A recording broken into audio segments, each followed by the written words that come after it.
Hello guys, this is Swati. मैंने movie देखी Dungeons and Dragons Honor Among Thieves, जिसका run time लगभग 2.25 घंटे का है। काफ़ी दिनों बाद एक ऐसी बिग बजट की मूवी देखी जो ग्रैंड तो है लेकिन फ्लैशी नहीं है, सटल है, बोर नहीं करती है, आपको प्लेफुल बनी रहती है। सीजीआई का यूज़ किया गया है भर भर के, और सीजीआई भी काफ़ी अच्छा खासा है, लेकिन वो ओवरशैडो नहीं कर रहा है जो यहाँ पर कैरेक्टर्स या एक्टर्स लाइफ एक्शन परफॉर्म कर रहे हैं।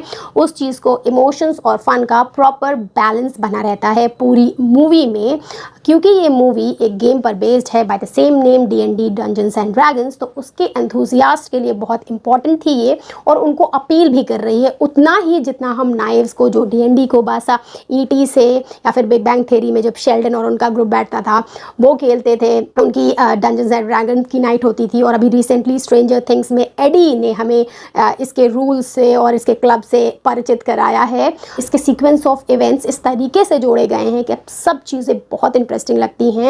जो यहाँ पर मेन कैरेक्टर्स दिखाए जा रहे हैं, उनके अलावा जो नए नए क्रीचर्स आते जाते हैं, वो हमें एक सेकंड भी मूवी से अलग नहीं होने देते हैं। तो पूरी मूवी देखकर मेरा क्या एक्सपीरियंस रहा ये मैं आपसे शेयर करती हूँ, और आप डिसाइड करेंगे कि आपको मूवी देखनी चाहिए नहीं देखनी चाहिए। इससे पहले अगर आप नए आए हैं then please subscribe. So this movie Dungeons and Dragons Honor Among Thieves, अगर हम स्टोरी की बात करते हैं तो यहाँ पर हार्पर डार्विस का रोल प्ले कर रहे हैं क्रिस पाइन, जिनकी वाइफ की डेथ हो गई है। उन्हीं की कुछ गलतियों की वजह से अब उनके पास एक छोटी सी बेटी कीरा है, जिसको पालने पोसने में मदद कर रही हैं Holga, played by Michelle Rodriguez. वो हर समय आलू खाती रहती हैं, और उनकी भी एक बैक स्टोरी है उनकी ट्राइब से रिलेटेड, वो आपको मूवी देखकर पता चलेगी। अब क्योंकि क्रिस की अब वाइफ नहीं रही हैं, सो उन्होंने कुछ कस्में खाई थी जो वो अब तोड़ रहे हैं। वो एक टैबलेट चुराने के लिए जा रहे हैं, और वो टैबलेट क्या है वो उन्हें मिलती है नहीं मिलती है मैं नहीं बताऊंगी क्योंकि स्पॉइलर हो जाएगा, और उसी टैबलेट को लेकर आगे पूरी कहानी है। सो यहाँ पर इस हाइस्ट में जाते हैं डार्विस, होल्गा और फोर्ज नाम का एक व्यक्ति प्लेड बाय ह्यू ग्रांट। वो टैबलेट तो नहीं मिल पाती है, होल्गा और जो डार्विस हैं ये जेल में चले जाते हैं। वो टैबलेट के साथ चला जाता है फोर्ज, और वो वादा करता है कि वो कीरा को अच्छे से पालेगा पोसेगा आगे। और जब ये वहाँ से निकल कर आते हैं तब क्या कुछ इनको देखने को मिलता है कि ऑब्वियस सी बात है कि फोर्ज उन्हें ठग रहा होगा, और उसके तो कुछ और भी बड़े प्लान्स हैं जिसको फेल करने के लिए ये अपनी आगे का क्वेस्ट रखते हैं। इन्हें throne of disjunction find out करना होता है, जिससे आगे सीक्वेंस ऑफ इवेंट्स जुड़ते चले जाते हैं और नए नए क्रीचर्स आते जाते हैं। इनको एक टीम बनानी होती है जिसमें ड्रॉयड हो, बारबेरियन हो, सॉसरर हो। जस्टिस स्मिथ ने सॉसरर का रोल प्ले किया है, बहुत ही बेहतरीन एक्टिंग की है उन्होंने, और जो उनकी कैरेक्टर में दिखाया गया है डेप्थ वो भी मुझे काफ़ी पसंद आया है। बाकी हार्पर तो ये हैं ही, तो ये सारे लोग मिलकर उस क्वेस्ट पे जाते हैं। अब क्या कुछ होता है आगे, पूरा हो पाता है या नहीं हो पाता है, यहाँ पर विलन को ये हरा पाते नहीं, ये आपको मूवी देखकर पता चलेगा। बाकी अगर हम इसकी पॉजिटिव की बात करते हैं तो जो कहानी है वो सिंपल इवेंट्स हैं, लेकिन इस तरीके से जोड़े गए हैं कि एक के बाद एक इवेंट्स आपको कहानी से बांधे रखते हैं।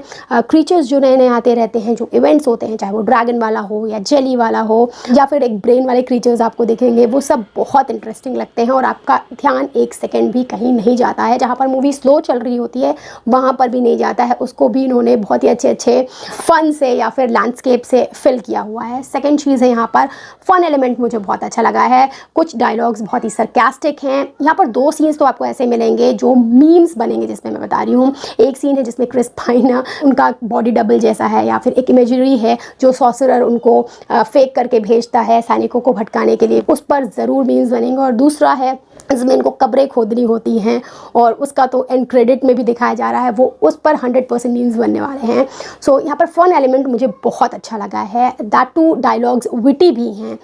थर्ड चीज़ जो है, इमोशंस को बहुत अच्छे से बैलेंस किया गया है। जहाँ पर सीरियसनेस बहुत ज़्यादा हावी होने लगती है मूवी में, वहाँ पर ये फ़न का टच दे देते हैं, लेकिन ऐसा नहीं है कि जो बातें कही जा रही हैं उसको बस हंसी मजाक में टाल देते हैं, उसको ये मीन करते हैं, उन इमोशंस को ये ओ करते हैं। और यहाँ पर क्रिस पाइन का सीन अपनी बच्ची के साथ आता है जिसमें वो एक्सेप्ट करते हैं कि उनसे थोड़ी लापरवाही हो गई है। यही सारी चीज़ इस जो मूवी की पूरी फ़िलॉसफी है, ऑनर जिस पर इसका नाम रखा गया है, उसको अच्छे से जस्टिफाई करती हैं। यहाँ पर सब लोग दिखा तो रहे हैं कि ये थीव्स हैं और इनके कोई मॉरल या एथिक्स नहीं है, लेकिन जो इवेंट्स हैं उसमें एक से बढ़कर एक अच्छी चीज़ें करते हैं, दूसरों के लिए सैक्रिफाइस करते हैं, सबको लेकर चलते हैं। तो मुझे इसकी थीम फिलॉसफी बहुत पसंद आई है। देन यहाँ पर जो फोर्थ चीज़ है वो है पेसिंग, बेहतरीन पेसिंग।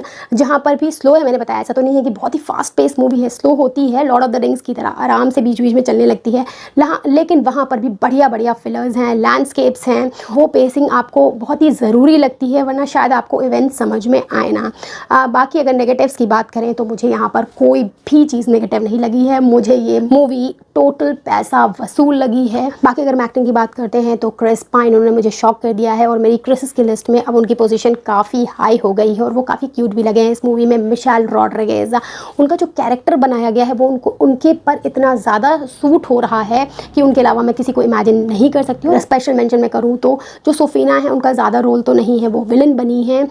वो एक ही तरीके के expression through out the movie देती रहती हैं, लेकिन जब उनके इंटेंस सीन आते हैं तो उसके साथ वो बहुत अच्छे से जस्टिफिकेशन करती हैं और काफ़ी अच्छी लगी। मैंने उनको अभी रिसेंटली शैडो एंड बोन में देखा था। उसके बाद यहाँ पर जैंडर जो थोड़ी देर के लिए आते हैं यहाँ पर, उनकी भी बहुत बड़ी प्रेजेंस है और वो भी काफ़ी अच्छे लगे हैं यहाँ पर।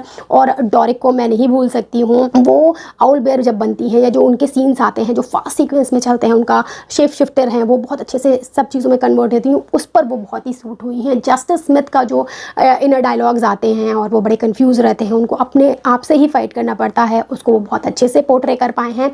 सो ओवरऑल जो कास्ट है वो बहुत अच्छे से सारी चीज़ों को संभाल पा रही है और मुझे इस मूवी में कुछ भी नेगेटिव नहीं लगा है। मैंने इस मूवी को पूरा इंजॉय किया है अच्छे से, मेरे लिए टोटल पैसा वसूल थी। सो डू वॉच दिस अगर आप मेरी राय माने तो। That's it from my side, bye bye.